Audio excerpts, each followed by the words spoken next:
Halo, selamat malam, Rey. Selamat malam Oke, Yasmin. teman-teman, ini udah hadir di sini untuk narasumber kita pada malam hari ini. Gimana, Rey, kabarnya hari ini? Baik-baik. Lu gimana? Baik juga. Pastinya baik dong, karena kita hari ini mau live ngomongin soal yang seru-seru nih ya. Nah, pertama-tama mungkin teman-teman, ini kan live pertamanya Rey ini. Mungkin Rey bisa perkenalan dulu kali ya sedikit gimana tentang Rey gitu. Oke, siap-siap. Ya, jadi halo semuanya, perkenalkan nama gue Reynaldi. Gue di sini sebagai Microeconomics Associate di Trimegah Sekuritas Indonesia. Salam kenal semuanya. Salam kenal. Oke, mantap nih. Jadi, karena fokusnya Ray kan di macroeconomics ya, kita tapi mau bahas nih topik kita di hari ini itu adalah peluang cuan di Q4. Nah, teman-teman, buat yang pengen tahu kita bahas apa aja, pokoknya jangan lupa stay tune ya. Terus buat teman-teman juga yang ada, kalau ada pertanyaan nanti bisa di kolom komen. Nanti kalau misalnya kita ada waktu, kita mungkin bisa jawab-jawab beberapa pertanyaan ya, Ray ya. Ya, siap-siap Yasmin. Oke. Oke, udah siap? Oke. Um, Siap. Mungkin pertama, gue pengen nanya nih, kayak minggu ini, Global Sup kan sudah melakukan issuance dengan pencapaian USD 2 billion. Nah, kira-kira gimana sih, Ray? Apa sih dampaknya untuk rupiah? Oke, siap-siap. Ya, jadi minggu ini kita punya berita cukup besar ya tentang issuance dari Global Sukuk. Jadi kurang lebih Global Sukuk ini adalah salah satu instrumen sekuritas syariah gitu dalam denominasi US dollar. Dan kemarin kurang lebih issuance-nya itu mencapai 2 billion US dollar gitu atau 2 miliar US dollar.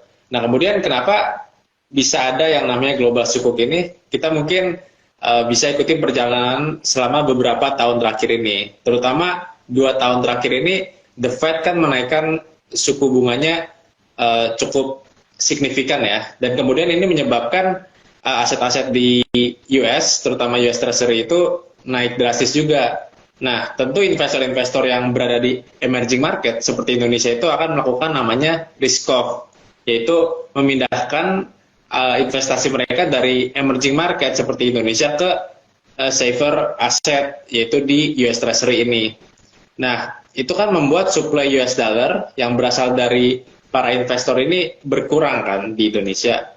Dan di samping itu juga lately selama beberapa periode terakhir kita melihat bahwa harga-harga komoditas itu juga mulai menurun sehingga value dari ekspor kita juga pada akhirnya semakin tergerus. Nah, dua hal ini dari adanya risk off dan juga penurunan value ekspor itu membuat nilai US dollar yang ada di Indonesia, maksud saya nilai supply US dollar-nya itu menjadi semakin terancam. Oleh sebab itu butuh suatu suntikan supply US dollar yang baru. Dan ya ini datanglah global sukuk yang menghasilkan kurang lebih tambahan 2 miliar US dollar untuk supply di Indonesia. Dan kita dari tim makroekonomi Trimegah selama beberapa bulan terakhir ini juga sudah mengekspektasikan gitu bahwa global sukuk ini akan pemerintah isu pada tahun ini. Supaya apa? Supaya bisa menambah supply US dollar sehingga bisa menstabilkan nilai USD IDR di level-level yang bisa menjaga stabilitas perekonomian kita. Mungkin itu Yasmin. Oke, gimana teman-teman? Udah kebayang belum nih? Jadi penjelasannya nih super insightful banget ya dari Ray. Oke, benar-benar jelas dan benar-benar lengkap lah pokoknya. Nah, mungkin selanjutnya aku mau nanya nih, Ray. Kan kemarin itu pemerintah kabarnya untuk 21 November nanti pemerintah itu akan keluarin SPBI dan SUVBI menyusul dari yang SRBI yang kemarin udah keluar ya, yang udah rilis September kemarin gitu. Nah itu apa ya gitu? Aku pengen tahu gitu dan apa sih impactnya ke bond dan equity market gitu. Oke, siap, siap. Ya, jadi Bank Indonesia ini mengeluarkan dua instrumen baru ya. Yang pertama sekuritas falas Bank Indonesia atau SVBI, dan yang kedua adalah sukuk falas Bank Indonesia atau SUFBI gitu. Nah, keduanya ini bisa dibilang punya tujuan yang serupa dengan SRBI yang belakangan ini sudah populer gitu, bahwa tujuannya adalah untuk bisa melakukan adjustment pada TD rate di perbankan nasional kita. Dan yang membedakan SRBI dengan dua produk yang baru dikeluarkan oleh BI ini adalah SVBI dan SUFBI ini dikeluarkan dalam denominasi US dollar. Dan kemudian lebih lanjut, SUFBI atau sukuk falas Bank Indonesia itu memiliki prinsip-prinsip yang syariah gitu. Artinya apa? Artinya kedua instrumen baru ini dapat mengakses investor-investor yang jauh lebih luas lah cakupannya, sehingga penyerapannya diharapkan bisa lebih banyak lagi gitu. Nah, kemudian bagaimana dampaknya ke bond dan equity market itu sendiri? Nah, kami dari tim makroekonomi melihatnya bahwa untuk bond market sendiri mungkin ya bisa ada penyerapan likuiditas di bond market, karena sampai dengan saat ini sendiri SRBI kan sudah menyerap di kisaran 144 triliun rupiah kan. Nah, tentunya ini menjadi satu angka yang cukup signifikan lah dalam perihal likuiditas. Nah, akan tetapi apakah SUFBI dan SVBI ini akan berdampak ke equity market? Saya rasa itu akan sangat terbatas sekali. Kita bisa melihat bahwa produk-produk seperti SRBI, SUFBI dan juga SVBI ini mengincar investor-investor yang bisa dibilang risk averse lah, yang kebanyakan berada di bond market gitu. Jadi mereka-mereka yang suka dengan instrumen yang aman itu akan semakin tertarik untuk masuk ke instrumen yang lebih aman dan menawarkan rate yang lebih menarik seperti itu. Sehingga ke bond market ada dampaknya, tetapi ke equity market itu sangat terbatas sekali dampaknya. Mungkin itu, Yas. Oke, nah terus seberapa ngaruh sih kalau misalnya ke rupiah? Oke, baik. Mungkin jika kita membicarakan soal tiga instrumen BI yang baru ini ya, SRBI, SUFBI, dan SVBI, itu mungkin yang punya potensial impact itu adalah SVBI dan SUVBI. Karena kan keduanya ini di issue dalam denominasi US dollar, di mana concern USD IDR kita saat ini adalah kekurangan supply USD.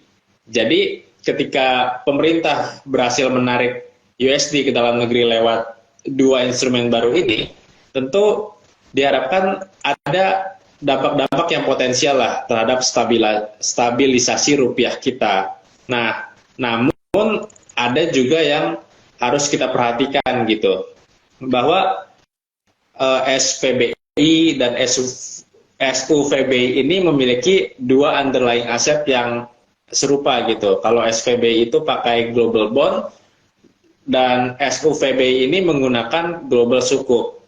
Nah, kita tahu bahwa global bond dan global sukuk itu supply-nya sangat terbatas ya. Maksudnya dibandingkan dengan government bond pada umumnya gitu, yang dalam denominasi rupiah. Nah, sehingga dampak dari SUVBI dan SVBI ini akan terbatas juga ke rupiah, mengingat underlying asetnya yang juga terbatas. Nah, mungkin itu, Yas. Oke, mungkin nanti bisa kita lihat lagi kali ya nanti hasilnya gimana gitu dari yang SPBI dan UVBI ya gitu. Oke, mungkin selanjutnya nih, tadi kan pagi-pagi kalau kita baca-baca nih di Bloomberg ada kabar katanya The Fed nggak akan naikin lagi suku bunga di Desember ataupun di tahun depan gitu. Nah, kira-kira ini akan jadi titik balik nggak ya untuk equity market saat ini? Oke, baik. Jadi memang benar bahwa pada November meeting kali ini The Fed kembali mempertahankan suku bunga acuannya di angka 5,5%, dan jika kita bandingkan ya dengan apa yang dilakukan The Fed pada bulan September meeting, itu sangat mirip sekali gitu. Concern yang mereka address di September dan November meeting itu kurang lebih sama, dengan keputusan yang sama pula gitu untuk mempertahankan suku bunga acuan di level 5,5% tadi. Nah, kemudian mungkin ada perbedaan minor tapi signifikan di dalam penjelasan November meeting kali ini, bahwa the Fed memasukkan istilah financial tightening, di mana sebelumnya itu tidak ada. Nah, ini kan menjadi satu interpretasi tersendiri gitu, bahwa apa yang sebenarnya Fed mau bilang. Dan setelah kami perhatikan lebih lanjut gitu tentang apa yang the Fed address di November meeting, kami merasa bahwa the Fed ini sudah mulai mempertimbangkan bahwa kenaikan suku bunganya selama ini itu mungkin sudah menghasilkan efek-efek. Nah, kita tahu ya bahwa di kuartal 3 2023 ini US GDP-nya tumbuh sangat strong dan solid gitu di angka 4,9% ya secara year on year. Nah, tapi the Fed juga mempertimbangkan bahwa US Treasury saat ini sudah naik dan sebenarnya ingin melihat apakah US Treasury atau efek dari the Fed rate ke financial market ini akan long lasting atau enggak gitu. Karena misalnya long lasting, tentunya financial tightening saat ini yang nantinya akan leading to higher borrowing cost itu akan menyebabkan kredit-kredit menjadi semakin sulit dan pada akhirnya perekonomian akan melambat gitu. Cuman kita harus sabar gitu bahwa akan ada lagging effect dari transmisi di monetary policy-nya the Fed ini ke perekonomian. Nah, jadi hal itu yang sudah the Fed pertimbangkan saat ini gitu. Nah, kemudian apakah ketika the Fed ini sudah mengambil suatu stance yang baru gitu, bahwa mereka sudah mempertimbangkan tightening-nya sudah mulai berasa, itu akan memberikan titik balik ke equity market atau tidak? Nah, itu kan pertanyaannya. Nah, kami merasa bahwa mungkin saat ini bond market yang lebih berada di favorable situation gitu. Apa alasannya? Karena meskipun the Fed bilang stop untuk menaikkan suku bunga, atau mungkin dia ingin menurunkan suku bunganya secara perlahan gitu, sebenarnya kita ini sudah berada di suatu environment suku bunga yang tinggi gitu, bahwa level saat ini kan sudah yang tertinggi kan dalam kurang lebih 2 dekade terakhir gitu. Nah, jadi dengan alasan seperti ini, ya kami merasa bahwa bond market akan ya mungkin menjadi lebih menarik gitu dibandingkan equity market. Karena kan orang-orang bakal mau masuk ke kelas-kelas aset yang lebih aman lah supaya bisa compete dengan the Fed rate yang semakin tinggi ini. Ya mungkin itu ya. Oke, tapi ini lanjutan dari yang tadi ya. Tapi kalau dilihat kan 10 years obligasi terus turun ya dari awal bulan ini gitu. Nah, itu gimana tuh Ray? Jadi apakah kira-kira penurunan itu berarti hanya sementara atau ada kemungkinan untuk naik lagi? Oke, siap. Jadi memang setelah adanya November meeting itu dampaknya sangat berasa ya. Kayak misalnya kita melihat Fed Fund Future gitu untuk 2024 atau ekspektasi market terhadap suku bunga The Fed di tahun depan itu turun gitu. Yang tadinya sebelumnya di kisaran 4,8 gitu ke kisaran 4,6. Nah, ini kan penurunannya sangat jauh sekali gitu. Nah, kemudian di perspektif yang lain ya US Treasury Yield kemudian menjadi terdampak juga gitu. Mengalami penurunan di minggu ini. Dan tentunya ketika aset-aset yang sangat aman seperti UST ini punya yield yang kurang menarik, nah akan ada aset yang relatively menjadi lebih menarik, gitu kan. Dan itu adalah salah satunya ya Indonesian Government Bond Yield gitu, Indonesian Government Bond gitu, yang termasuk dengan tenor 10 tahun ini. Nah, alhasil ketika orang-orang membeli lebih banyak Indonesian Government Bond, itu kan akan menaikkan demand di bond itu kan. Nah, demandnya naik, harga bondnya naik, dan kemudian yieldnya akan turun. Dan itu yang terjadi di Indo Government Bond kita saat ini. Dan di samping itu tentunya US Treasury Yield ini punya transmisi lebih lanjut ke rupiah kita juga gitu, yaitu melemahkan bahwa penurunan US Treasury ini akan sekurang-kurangnya memberikan penguatan kepada rupiah gitu. Dan ketika rupiah menjadi relatively menguat, tentu orang-orang juga akan lebih tertarik gitu untuk membeli instrumen-instrumen yang menawarkan return dalam bentuk rupiah. Dan kedua hal inilah yang kemudian membuat yield dari Indonesian Government Bond, terutama yang 10 tahun ini menjadi turun seperti itu. Dan pertanyaannya, apakah hal ini akan sementara atau mungkin permanen gitu?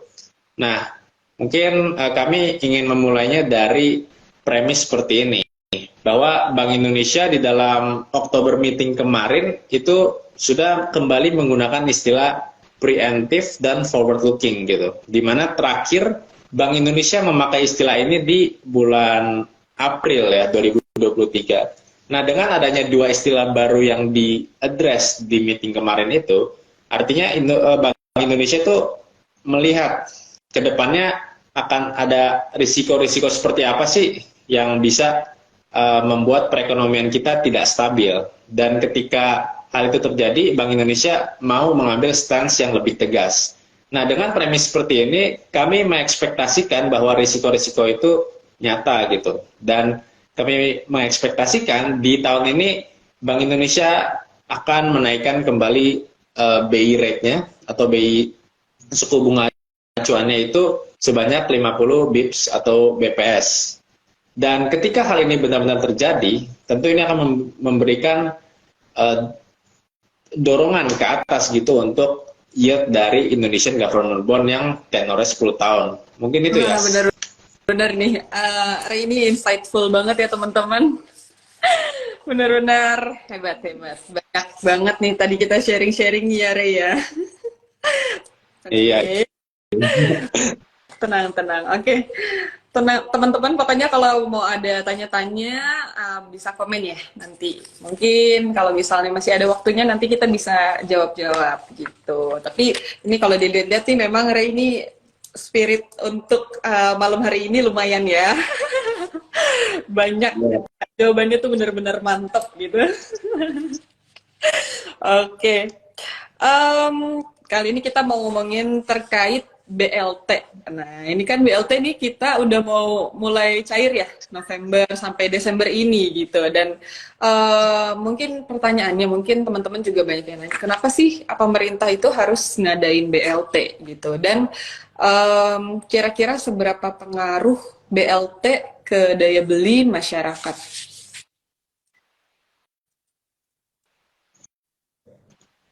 Oke.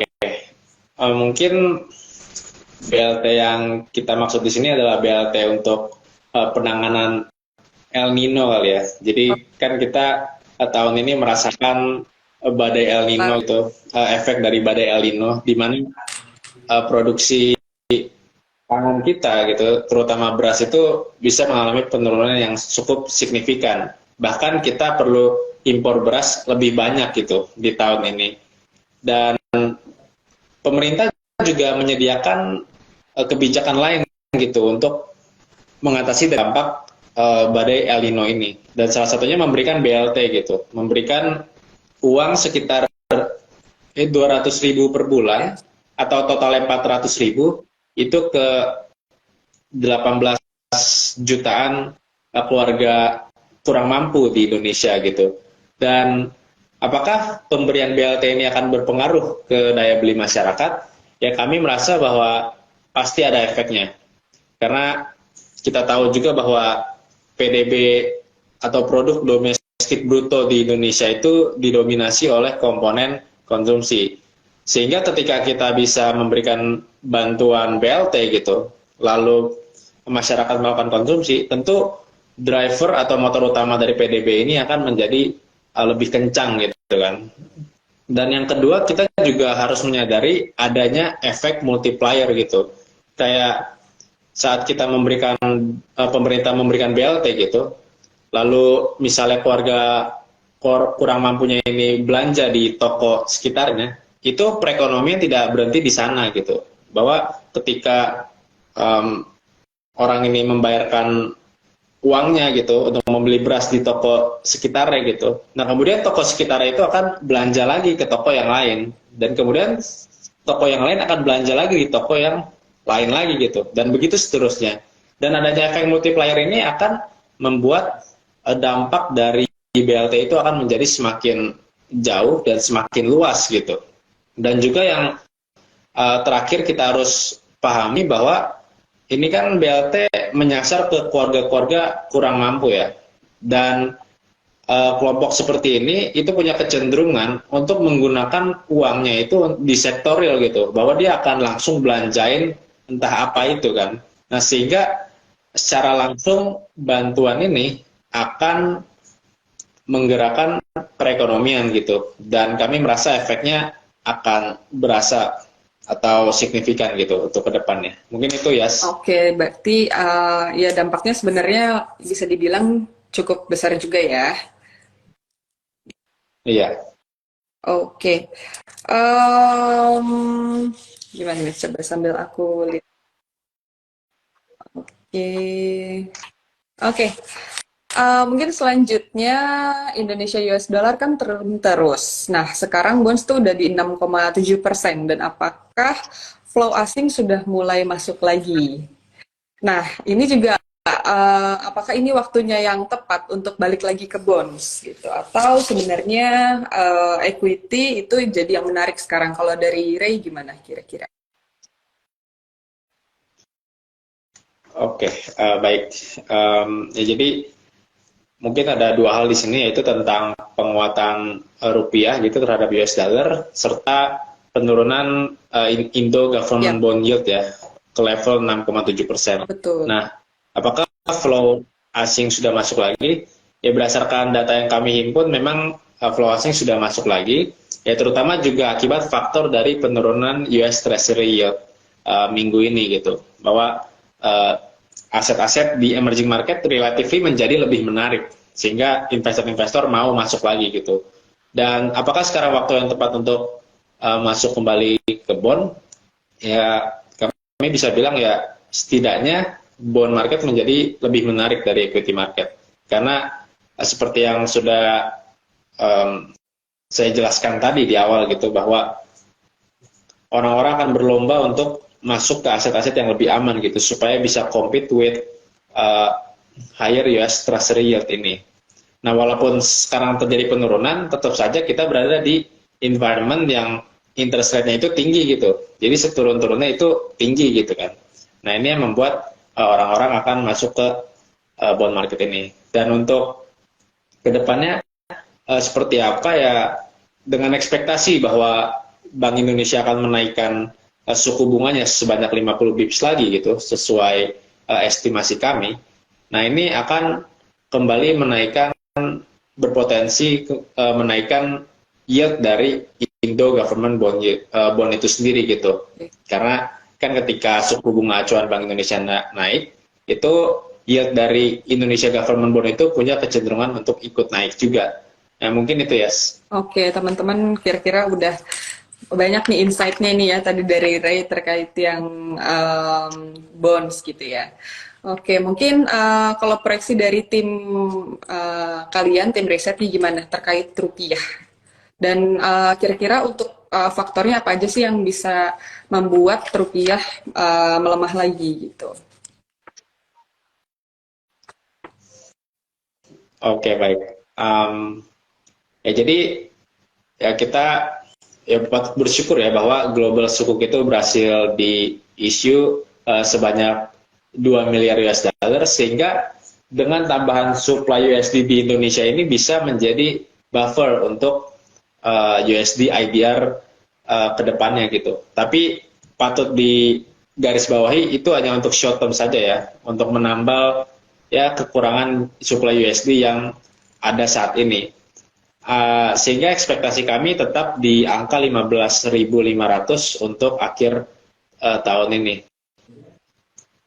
Kemudian untuk kedepannya, kami melihat juga ada beberapa faktor yang akan dapat berpotensi melemahkan rupiah gitu. Dan kebanyakan ini memang berasal dari faktor eksternal, mengingat kita kan punya suatu komponen yang namanya current account, dan itu kan terasosiasikan dengan negara-negara lain seperti itu. Dan current account ini pada gilirannya akan mempengaruhi nilai rupiah terhadap US dollar.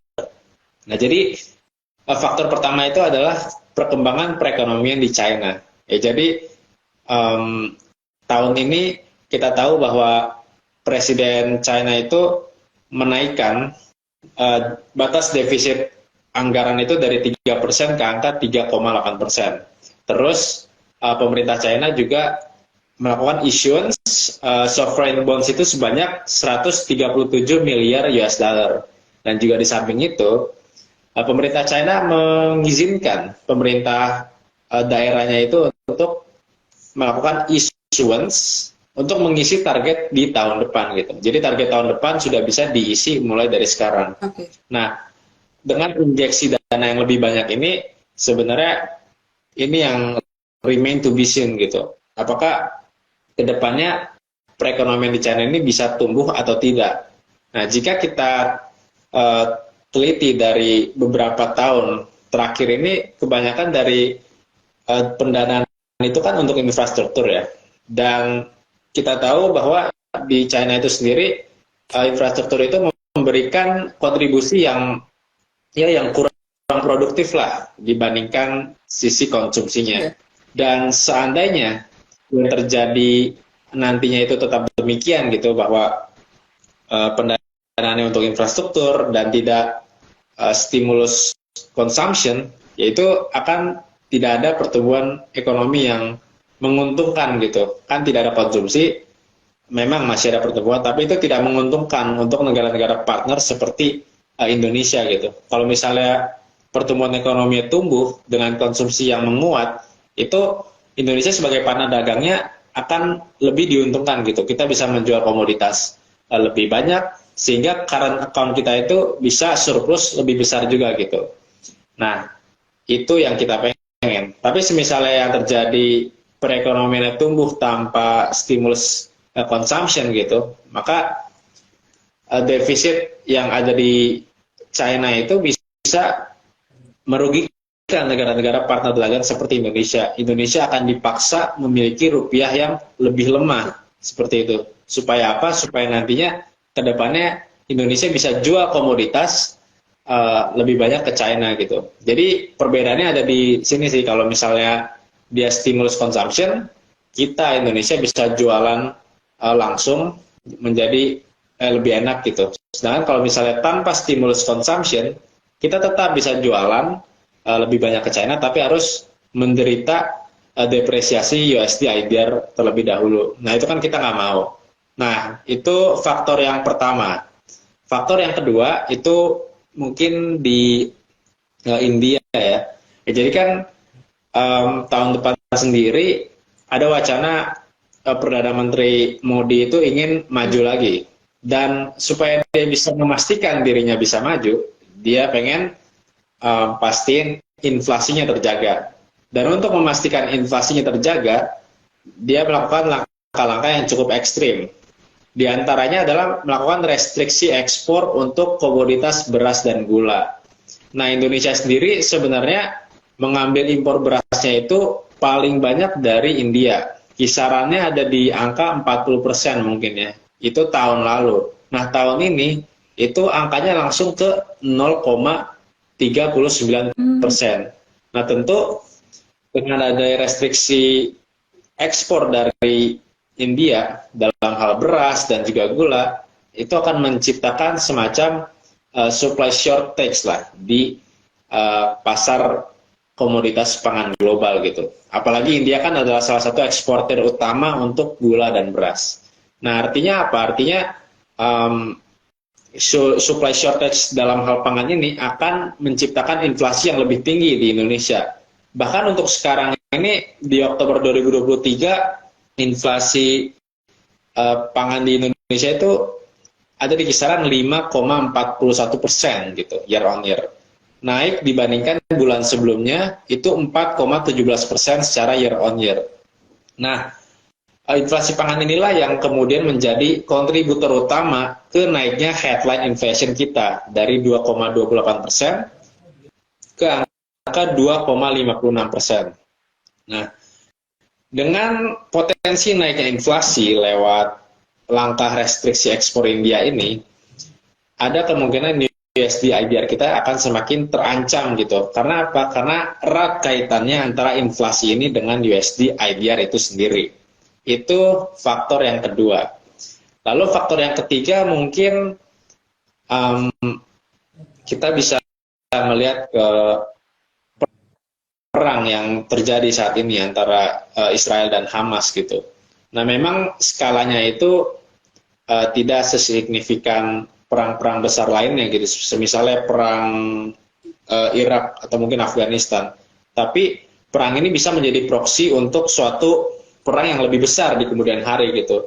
Nah, menurut pengamatan kami gitu, ada third party yang berada di perang Israel Hamas saat ini, yaitu salah satunya adalah US yang tentunya berada di sisi Israel. Lalu yang kedua adalah Hezbollah, suatu organisasi yang beberapa kali belakangan ini menyerang Israel gitu.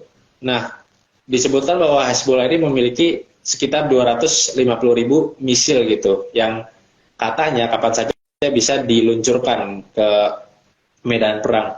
Nah, ini kan alhasil berpotensi untuk menjadi suatu perang yang lebih besar. Dan yang saya mau tekanin itu bahwa US ini selalu membantu negara-negara untuk berperang gitu. Kayak misalnya waktu Ukraine Russia War itu bantuan dana dari US ke Ukraina tuh naik 12 kali lipat gitu. Nah, sekarang bantuan US ke Israel itu memang tidak naik 12 kali lipat, tapi angkanya itu selalu paling tinggi selama beberapa dekade terakhir. Saat ini ada di kisaran 3 miliar US dollar gitu. Dan katakanlah perang itu akan tereskalasi dan US memutuskan untuk menaikkan bantuannya berkali-kali lipat, itu akan menekan fiscal balance Amerika gitu. Dan ketika fiscal balance-nya tertekan, mereka akan mengambil utang lebih banyak. Mereka akan mensuplai US Treasury lebih banyak, dan pada akhirnya itu akan menaikkan yield dari US Treasury itu sendiri. Dan finalnya USD IDR kita tentu akan terancam gitu dengan kenaikan US Treasury yield ini.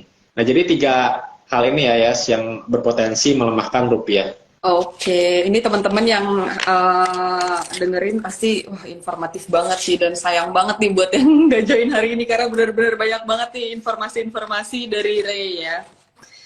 Oke, mungkin ini tadi ada pertanyaan nih. Oh, ini ada yang nanya terkait Big Bang sih ya. Oke, nah mungkin ini pertanyaannya sekarang berkaitan dengan topik kita gitu ya. Jadi kira-kira dari Ray sendiri, sektor apa yang dapat angin lumayan segar nih dari kondisi ekonomi saat ini, dari kondisi ekonomi yang tadi Ray udah sempat informasikan ke kita gitu. Kira-kira sektor apa? Gitu. Oke, sektor ya, jadi tadi kan saya sudah mention ya beberapa katalis perekonomian Indonesia gitu, yang kebanyakan katalisnya negatif. Dan sekarang dengan situasi seperti ini, apa sebenarnya sektor yang menguntungkan gitu? Nah, kami merasa bahwa sektor yang mungkin bisa menguntungkan itu adalah sektor consumer. Nah, seiring dengan mendekatnya diri kita ke masa-masa election, tentunya spending untuk bantuan atau political spending lah bisa dibilang itu akan semakin jor-joran gitu. Dan dengan adanya katalis seperti ini, tentu harapannya sektor-sektor consumer akan menerima benefit yang menguntungkan bagi sektornya itu sendiri. Dan kita juga tahu bahwa sebenarnya performa dari sektor consumer di tahun ini itu cukup baik gitu. Kan kita tahu bahwa 9 bulan pertama 2023 ini sebenarnya pertumbuhan revenue-nya itu flat saja dibandingkan dengan 9 bulan pertama tahun 2022. Akan tetapi ada hal menarik gitu, bahwa menariknya itu sendiri margin kita naik. Nah, jadi yang terjadi adalah cost selama periode tersebut itu turun, lalu kemudian sektor consumer ini melakukan impulse higher price gitu ke customer sehingga marginnya lebih tinggi. Nah kemudian ke depannya sektor consumer ini ternyata juga menyimpan katalisnya sendiri juga, bahwa dengan adanya election seperti ini, consumer akan berpotensi mengalami pertumbuhan revenue seperti itu. Dan tentu harus ada risiko ya yang menemani selayaknya aset-aset pada umumnya, bahwa tahun ini kan kita berpotensi untuk mengalami current account yang deteriorating lah, bahkan untuk ke tahun depannya. Nah sehingga ada tendensi juga bagi pemerintah gitu, kayak misalnya ingin menurunkan impor supaya karena account-nya tidak terlalu ya parah gitu kan. Nah dengan turunnya impor ini, itu bisa berpotensi menurunkan konsumsi gitu, karena erat kaitannya antara impor dan konsumsi itu sendiri. Nah jika konsumsi ini menurun, tentu political spending ini menjadi kurang agresif lah, ada potensi kurang agresif. Ya, jadi menurut hemat kami sektor consumer punya potensi untuk menerima benefit dari adanya election, tapi patut digarisbawahi mungkin political spendingnya itu tidak akan seagresif tahun-tahun sebelumnya. Ya mungkin itu ya. Oke, ini ada pertanyaan nih. Apakah Big Banks berpeluang koreksi dengan kondisi makro saat ini? Kira-kira gimana, Rey? Oke, baik.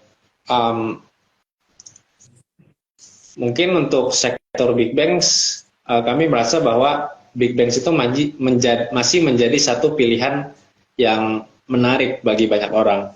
Jadi kayak misalnya ketika situasi ekonomi kita baik, situasi ekonomi kita buruk, orang-orang itu tetap akan menggunakan jasa dari perbankan ini.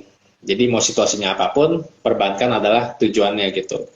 Dan terutama Big Banks ya, Big Banks ini juga punya fitur-fitur yang cukup menarik lah untuk kita pantau. Misalnya kayak BCA itu punya casa yang tinggi, lalu kemudian BRI itu punya PNM, punya pegadaian gitu, sehingga yield-nya menjadi lebih menarik. Nah, pilihan-pilihan seperti Big Banks ini menjadi beberapa emiten yang patut kita pertimbangkan gitu. Karena seperti mungkin kita pernah dengar ya suatu frase gitu, bahwa defense is the best offense gitu. Maka mungkin di situasi seperti ini yang bisa dibilang cukup suram, bank-bank ini bisa menjadi satu pilihan yang menarik. Apalagi kita berada di negara berkembang gitu, atau developing countries, di mana penduduknya atau perekonomiannya itu masih bahan bakari oleh sektor keuangan. Ya berbedalah halnya dengan negara-negara maju seperti misalnya US itu yang sudah dibahan bakari oleh teknologi. Nah Indonesia itu masih di level negara berkembang itu. Jadi potensinya masih ada. Kemudian di sisi Big Banks-nya itu sendiri sudah baik gitu secara internalnya, sehingga sektor Big Banks ya menjadi menarik ya untuk saat ini. Oke, berarti untuk consumer dan juga Big Banks itu masih menarik ya. Oke, mungkin ada, ini ada pertanyaan lagi nih, Rey. Satu lagi. Hai, proud of you bro, sekalian nanya ya. Prediksi trade balance di Q4 masih surplus besarkah? Gitu. Mengingat PMI China sudah turun ke 49,5, jadi komoditas ekspor kita turun semua nih kayak nikel dan coal. Oke, gimana tuh, Ray? Oke. Ya, jadi kami juga sudah melakukan perhitungan ya untuk beberapa periode ke depan tentang current account to GDP ratio kita berapa, dan menurut ekspektasi kami ya sampai dengan quarter ini berakhir di akhir 2023 ini current account kita ini bakal ada di kisaran 0% ya, current account balance to GDP ratio. Nah ini tentu memburuk dari periode sebelumnya, seiring dengan yang tadi Ko Henry sudah jelasin gitu, bahwa adanya penurunan PMI di China gitu yang membuat perekonomiannya sendiri terkontraksi, dan juga permintaan ke Indonesia juga bisa berkurang. Nah hal-hal itu yang menjadi salah satu faktor juga lah yang mendorong ekspektasi kami di angka current account to GDP ratio di 0% untuk akhir tahun ini. Dan dengan cara pikir yang sama, kita juga mau bilang bahwa current account kita mungkin untuk tahun kemarin ya, itu ada di kisaran sekitar 8 miliar US dollar, dan idealnya kita tuh butuh sekitar 18 miliar US dollar. Jadi butuh tambahan sekitar 10 miliar US dollar untuk memastikan bahwa USD IDR kita ini dapat terstabilkan.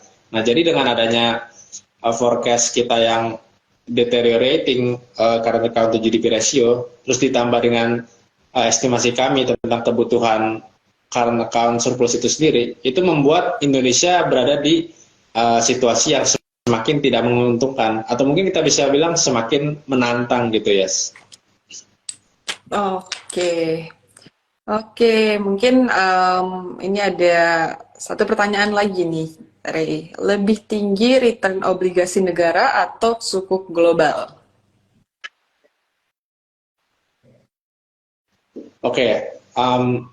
Mungkin untuk data ini kita bisa lihat di